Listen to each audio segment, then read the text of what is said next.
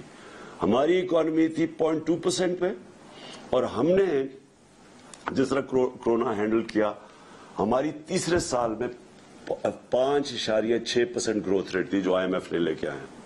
تو 0.2 سے اوپر اکانومی بھی بچی، ہم نے اپنی انڈسٹری کو بوسٹ دیا، ہماری ریکارڈ ایکسپورٹس تھی، ہماری ریکارڈ ریمیٹنسز آپ کی وجہ سے، کیونکہ ہم نے کوشش پوری کی کہ اوورسیز پاکستانیوں کو انکریج کریں کہ بینکنگ چینل سے 31 ارب ڈالر کی پاکستان میں ریمیٹنسز آئیں جو ریکارڈ ہے.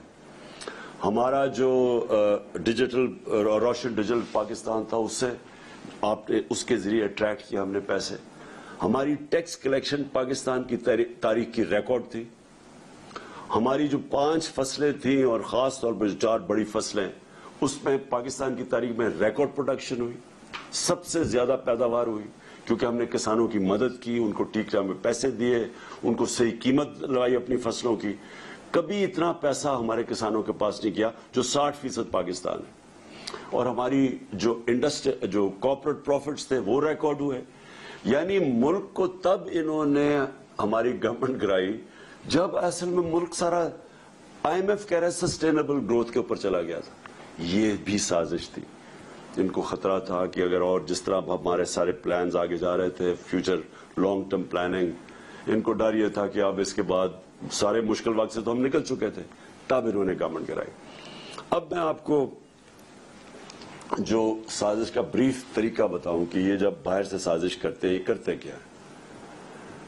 جو پرائم منسٹر مصدق تھے 1950 کی دہائی میں، 54 میں جب تھے وہ ایران میں، تو اب تو CIA کے پیپرز ڈی کلاسیفائی ہو گئے نا، تو آپ وہ پورا پڑھ لیں کہ اس کو کیسے گرایا گیا تھا MI5 نے اور MI6 نے اور CIA نے. طریقہ کیا تھا اور اس کا کیا مسئلہ تھا کہ وہ چاہتا تھا کہ ایران کے تیل سے ایرانیوں کو فائدہ ہو. وہ ان کی جو برطانیہ کے امریکنوں کی کمپنیاں تھیں وہ زیادہ پیسے وہ لے کے جا رہی تھی، وہ چاہتا تھا ایران کو فائدہ ہو. اس کی وجہ سے انہوں نے اس کی گورنمنٹ گرائی. اور کیسے گرائی؟ سب سے پہلے میڈیا پہ پیسہ خرچ کیا، اس کو برا بھلا اس کے خلاف کیمپین کی گئی. میں آج پوچھتا ہوں میڈیا سے، اپنے میڈیا سے، ذرا آپ بھی پوچھا کریں کہ کدھر گئی مہنگائی. اب تو مہنگائی ہمارے دور سے اب تو ریکارڈ مہنگائی پہنچ گئی ہے. بجلی کی قیمتیں بڑھا دی ہیں انہوں نے، گھی ریکارڈ قیمت پہ، ہر چیز کی قیمت بڑھ گئی ہے. آپ کیوں نہیں مائک پکڑ کے لوگوں کے پاس جا رہے جی کہ بتائیں جی کیا حالات ہیں اپنے؟ آپ کیوں نہیں پوچھتے؟ ہمارے تھوڑا سا اتنا سا قیمت بڑھتی تھی، جا کے مائک پکڑ کے لوگوں سے کہتے تھے جی دیکھیں گورنمنٹ نے تباہ کر دیا. کدھر ہے نیا پاکستان؟ پیسہ چلا تھا اس کے اوپر.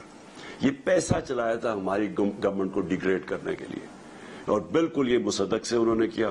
پھر انہوں نے پیسہ چلایا اس کی اپنی پولیٹیکل پارٹی کے پولیٹیشنز پہ، جو ہمارے پہ پیسہ پہ، یہ سندھ ہاؤس میں جو نیلام گھر بنا ہوا تھا، پیسہ چلا تھا ان کے اوپر. پھر انہوں نے ڈیمونسٹریشنز کروائی جو اپوزیشن پارٹیز تھی. یہ سارا جب مصدق کو گرایا تھا، آخر میں جب مداخلت ہونے سے پہلے یہ سب کچھ کیا تھا. انہوں نے بھی لانگ مارچ، کبھی فضل الرحمان آ رہا ہے لانگ مارچ، کبھی وہ بلاول آ رہا ہے سندھ سے لے کر لوگوں کو، وہ ساری فیل ہو گئی کیونکہ لوگ ان کے ساتھ ہی نہیں تھے. آخر میں انہوں نے ہمارے پاس یہ جو کیا. اور میں جو آپ سے اوورسیز پاکستانیز آپ سے جو میں نے امید لگائی ہے وہ یہ کہ آپ نے اپنے پولیٹیشنز کو، کیونکہ اگر کسی کو بھی وہاں انہوں نے پتہ نہیں چلنے چاہیے پاکستان کی جو نیوز ہے، باہر نکلنے نہیں دی کہ یہ ہوا کیا پاکستان سے. وہاں باہر بتایا جی عمران خان بڑا ان پاپولر ہو گیا تھا، دیکھیں جی اس کو گرا دیا.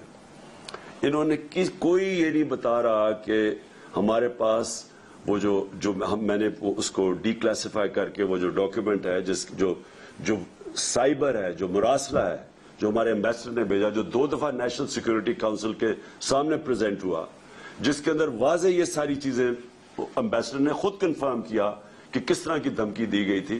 اور پتا تھا ان کو کہ نو کانفیڈنس موشن آ رہی ہے. اور ان کو اور اس کے اوپر دھمکی دے کے اس کو کامیاب کرنا ہے. تو اب تو کلیئر ہو گیا سب کچھ. اب تو ان کو بھی ماننا پڑا کہ جناب وہ سارا کچھ اوتھینٹک ہے. لیکن باہر نہیں پتا, آپ کے یورپ میں نہیں پتا, انگلینڈ میں نہیں پتا, انہوں نے سپریس کیا ہوا ہے. وہ بھی ان کی بھی میڈیا ان کی اسٹیٹ پالیسیز کے ساتھ رہتے ہیں اور انہوں نے کہا ہوگا کہ یہ بھی ہمارے نیشنل انٹرسٹ میں.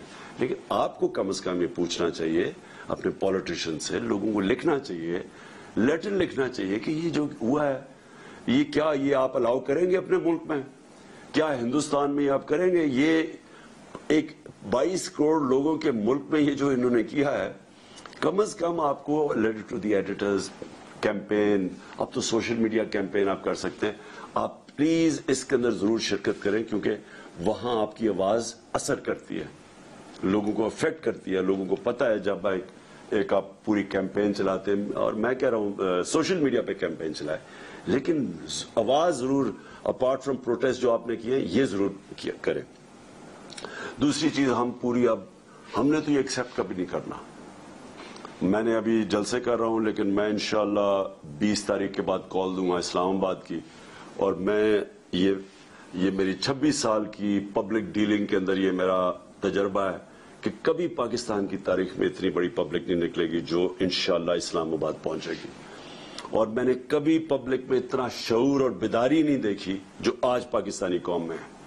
میں نے کبھی پاکستانی قوم کو اتنا متحد نہیں دیکھا.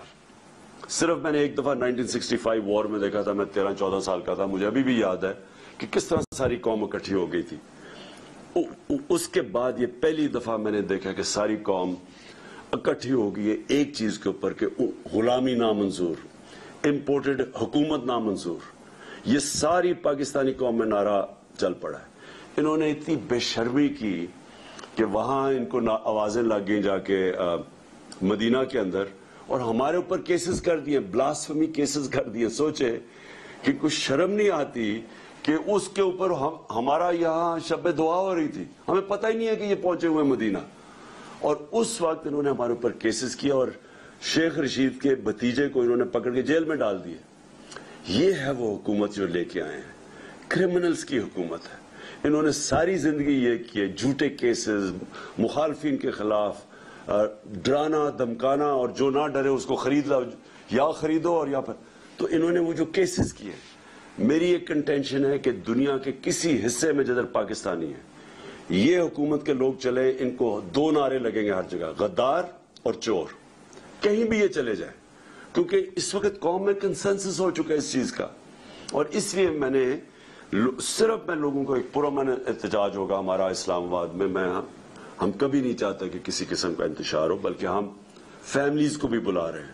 ہم چاہ رہے ہیں سب اس پہ شرکت کریں اس احتجاج میں, اور صرف لوگوں کے سامنے, قوم کے سامنے, انٹرنیشنل میڈیا کے سامنے, اور یہ جو غدار ہیں ان کے سامنے اور اداروں کے سامنے, پبلک آگے, پبلک کا ان کو پتا چلے کہ یہ قوم کھڑی کدھر ہے, تاکہ ان کو پبلک کا زور پتا چلے کہ اس وقت قوم کدھر کھڑی ہے.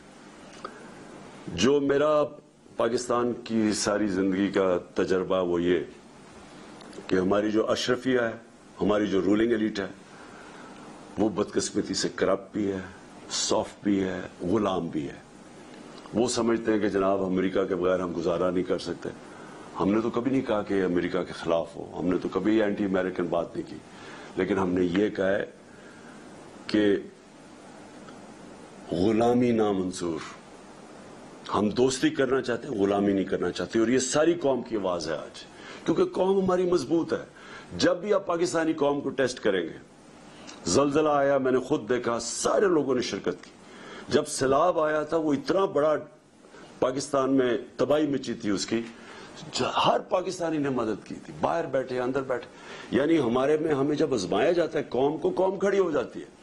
اوپر ہمارے بدقسمتی سے چیری بلاسم بوٹ پالش بیٹھے ہوئے ہیں جن میں نہ کوئی خودداری ہے, پیسے کی بت کی پوجا کرنے والے ہیں, پیسے ان کے باہر پڑے ہوئے ہیں, چوری کر کے پیسہ باہر.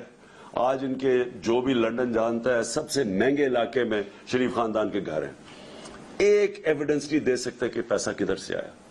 اس لیے بیٹے باہر بھاگ گئے, کیونکہ بیٹوں سے جب پوچھنا تھا کہ بتائیں یہ آپ, ایک بیٹا 9 ارب کے گھر میں رہتا ہے, اور دوسرا اربوں روپے کی جو پراپرٹیز ان کی اور جو مے فیئر کی ہے، بتا ہی نہیں سکتے کہ کدھر سے پیسہ ہے، کیونکہ چوری کا پیسہ ہے.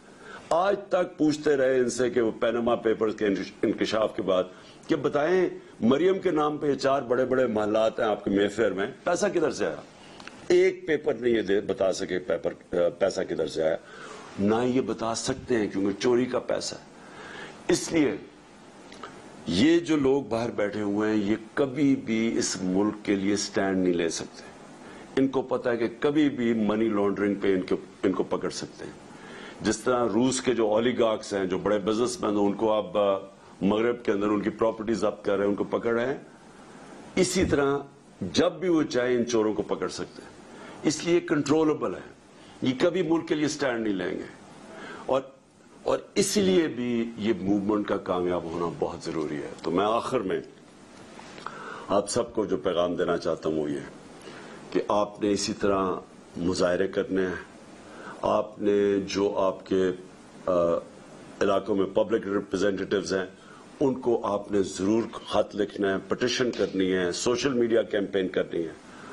اور پھر آپ نے جو ہمارا وہ ہے جو ہمارا اکاؤنٹ ہے نامنظور.com، جو ہماری ویب سائٹ آئی، اس کے اوپر آپ نے سب نے اس میں کنٹریبیوٹ کرنا ہے، کیونکہ ہم آپ پوری کیمپین چلائیں گے اپنی سارے پاکستان میں.